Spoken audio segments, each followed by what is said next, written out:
The protest is in response to a new ordinance recently passed on November 6, 2019, making it a misdemeanor crime punishable by up to 6 months in jail and a $1,000 fine to camp or sleep in public areas downtown and in residential areas if there are beds available at the 5 local established homeless shelters. On February 1st, 2020, this ordinance became enforceable. Beginning on a Saturday, city marshals will patrol parks and the Fremont Street Experience, while Metro officers will patrol residential areas or private properties. The officers usually will be the ones to direct people to the shelters or the city-run Courtyard Homeless Resource Center and provide transportation if necessary, officials say. With most of the estimated 2,000 emergency shelter beds filled nightly, city officials acknowledge they aren't sure what to expect. The system involves a lot of communication. At 6 p.m. each night, the automated system will send text to shelters. Staff at the shelters will then open a form in which they will enter the number of available beds. The information then will automatically be sent to a group that includes staff from the city's Office of Community Services and law enforcement. The text will be issued every 2 hours until 4 a.m. or until all the shelters are full for the night. The public is able to view the number of available beds via the city's website at lasvegasnevada.gov/homeless. Kathy Thomas Gibson, the city's Director of Community Services, emphasized that citations will be issued only to people who do not accept services and refuse to move off the streets on their own. Fines or jail time will be used only for those who are repeatedly cited, she said. Protesters varied in levels of disagreement that I spoke to, from complete disagreement to concerns over how the police would enforce the ban. On January 17, 2020, Martin Luther King Jr. Day, 12 protesters were arrested for civil disobedience in response to the camping ban. Additionally, the protesters arranged for a second demonstration on February 23rd. The location of the event was not given until 15 minutes prior to the start of the protest. I arrived at the Stratosphere at 3:30 p.m. and waited for the location, which was just a few minutes away from the Stratosphere at a local park, Huntridge Circle Park.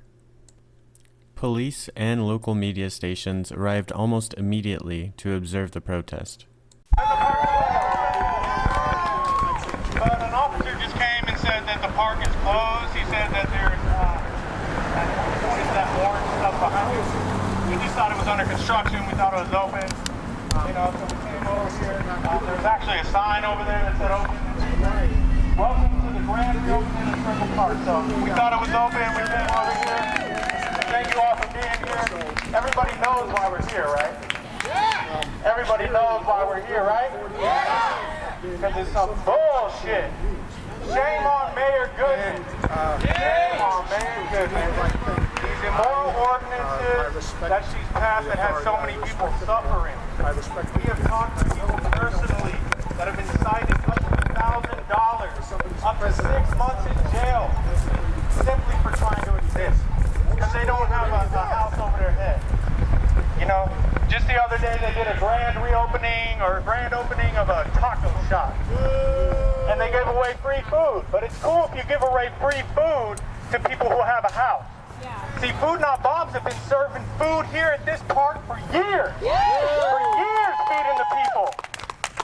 And Gail Sacco, rest in peace, she already defeated one Mayor Goodman's evil ordinance back when her husband was mayor. And they made it illegal to share food with people. Can you believe that? Made it illegal to share food with people. This is the world we're living in. It's illegal to share food with people. Shame on Goodman. Shame on Mayor Goodman.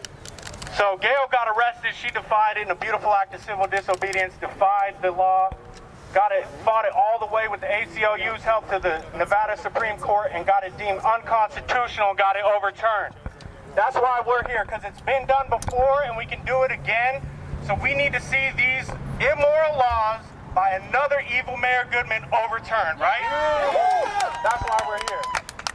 Open Circle Park. Open Circle Park. Open Circle Park. Open Circle Park. Open Circle Park. Open Circle Park. Open Circle Park. Open Circle Park. Open Circle Park. Open Circle Park. Housing not handcuffs. Housing not handcuffs. Housing not handcuffs.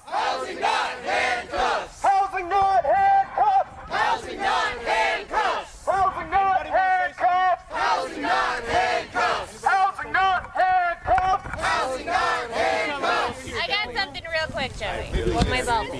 Why don't you tell them why you're here? Hold my bubbles, people! There are about 2.2 million people in Clark County, and we have the audacity to believe that each of those lives matter. There is nothing inherently more valuable about the life of a homeowner than there is about the life of someone who is homeless. Yes. And they deserve every bit of dignity that we can provide to them. And right now, we are the only people providing it. That's right. Housing, not handcuffs. Housing, not handcuffs. Whose streets? Our streets. Whose streets? Our streets. Park. Anybody want to say something? Feel free. Why are you out here? Why don't you tell the people why you're out here? Why you're passionate about it? I've been out here and I've been looking around for some reason why this park is closed. I haven't seen any reason that this should be closed.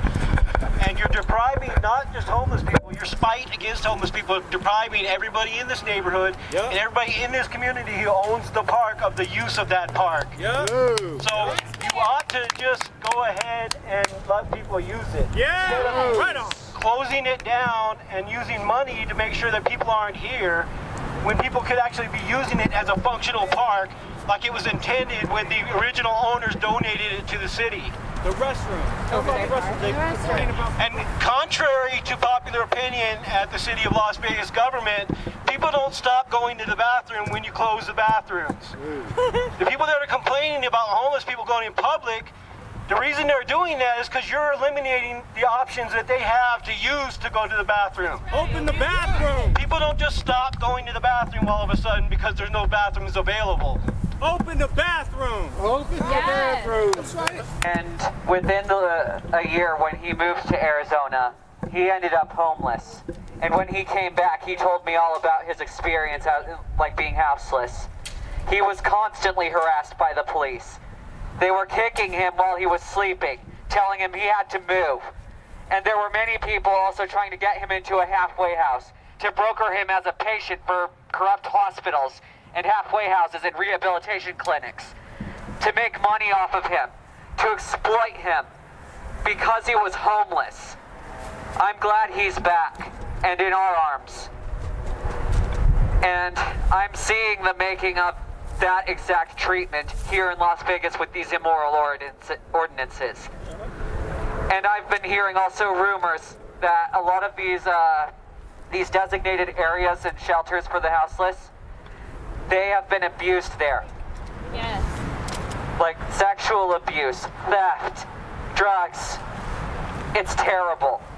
This is absolutely unconscionable, Mayor Goodman. Shame on Mayor. Shame on Mayor Goodman. For Jack Mendez, my brother.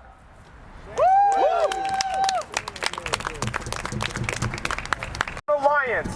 The businesses that have been gentrifying our city and our communities have been waging an ongoing class war. That's what it is, folks. Right now, the target is the homeless. But before, it was black and brown communities who were evicted from their homes. Well, we've had enough. We're going to start liberating public spaces because housing is a human right. That's right. Hey, yes. And we're not going to allow these policies to keep being enacted. All right. Open the restrooms. Open the restrooms. Open the Turn on the water.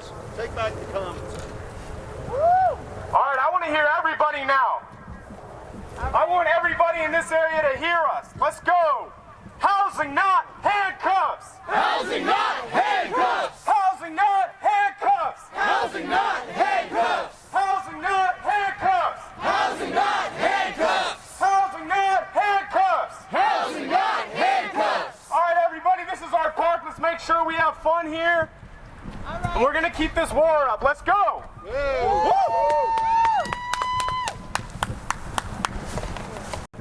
It was fascinating to see the interaction between the police and the protesters, how the police tried to identify leadership and smooth over communications. The protesters were naturally cautious, with many protesters filming every interaction from multiple angles, even the speaker himself. So would you care to share your name? Catalino Dazo Jr. Gotcha, Catalino. And why are you here? I'm here for the houseless, the homeless, my brothers and sisters on the street. Yes. And I've been helping with the homeless for a long time. I worked with the Las Vegas Catholic Worker, and they live a voluntary poverty lifestyle. They shelter, feed, and clothe the homeless people. And we do a feeding every morning from Wednesday to Saturday. And we do hospitality days and Wednesdays. And I just feel that as a city, as a great nation, that how we treat the most vulnerable is a reflection of our people, and we're not doing so good. We're just putting all of our monetary money towards more war, and I feel that's not a great thing. We could do more. We could invest more. We can not see the homeless as a problem, but a solution to our problem, because I feel that we have enough resources for everyone to thrive, but not enough resources for everyone's greed. I feel that we live in a monetary capitalist society that is driven by just more profit and more profit. It doesn't matter what it does to the environment, and I feel that it's just like everything's designed just to create more money, not to last, just to waste. And I feel it's not sustainable, and I feel there's a better way, and it's up to us here standing now to look forward and work towards that future. Yeah. Thank you. We'll resume the scene. So one other question I wanted to ask you was, do you think that this ban is in favor of business interests and not looking out for people? I believe so, and I feel that they just see as homeless people as a nuisance, and they don't really, they just want them just to be out of sight towards the tourists, and I feel that you cannot do that. That's not a solution. Yeah, it's just Gotcha. create more problems. Yeah. Thank you. Thank you. Within 30 minutes of the start of the demonstration, protesters were told the park was closed and that their protest must end. They were told to take down their tents, given enough time to take one group photo, and were told to disperse immediately. For a few extra minutes, I managed to get a few interviews at the park. They turned off that crosswalk, guys. You'll die waiting for it to turn.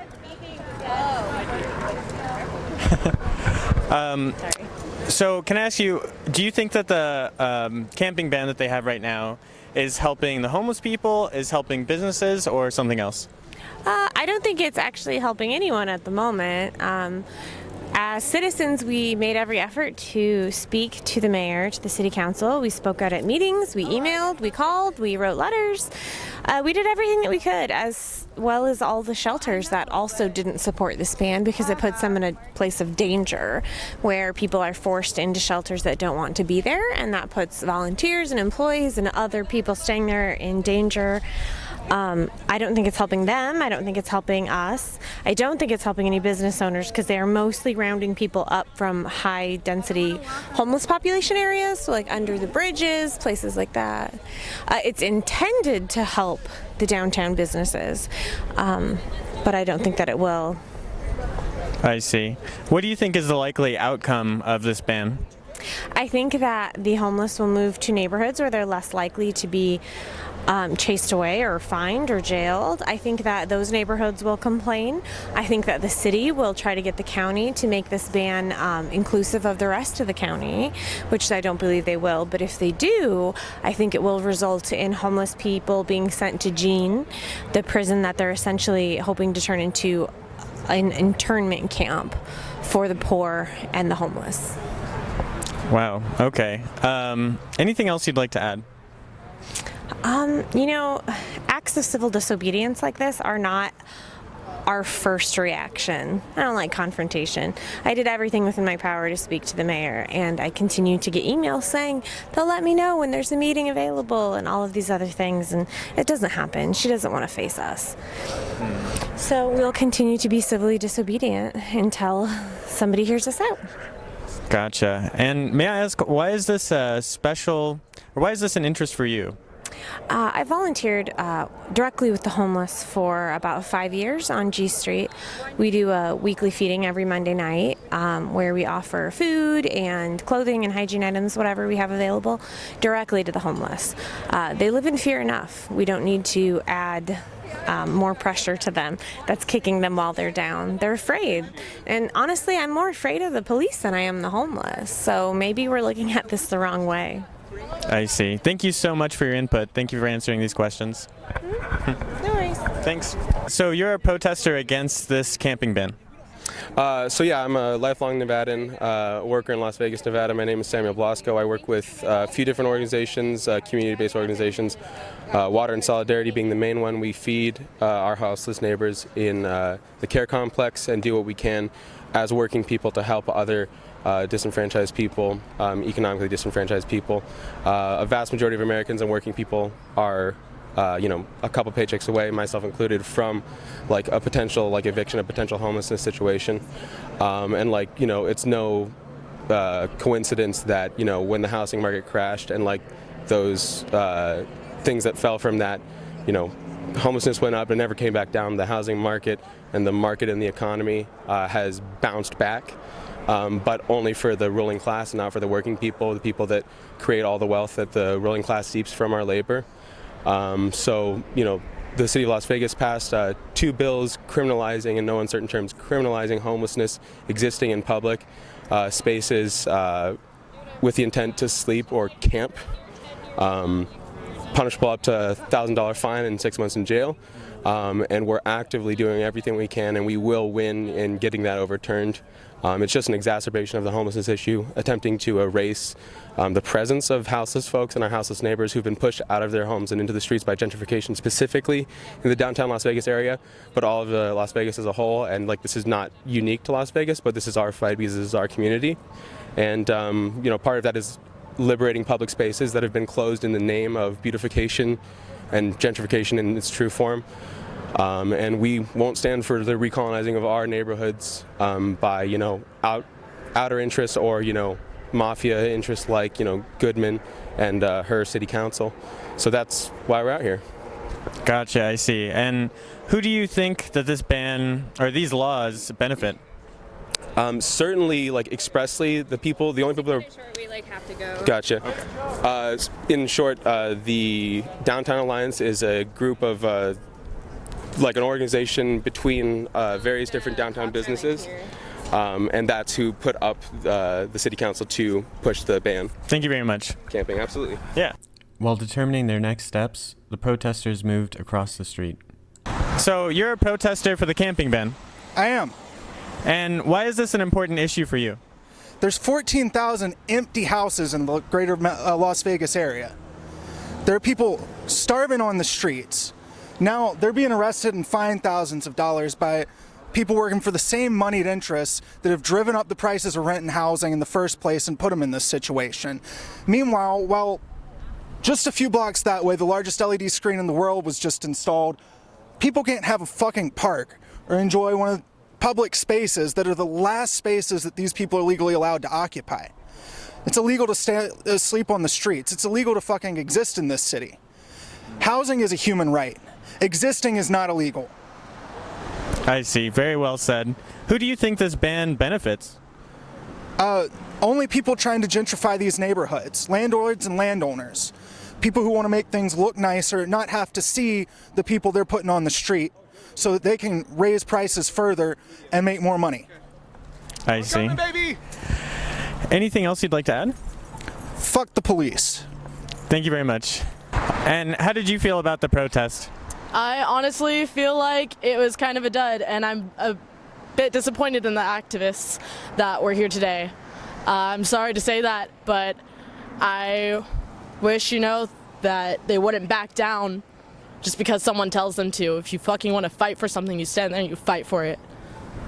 I see. So what do you think should have been done here? If you're going to stand in solidarity and say fuck the police, then fucking do it.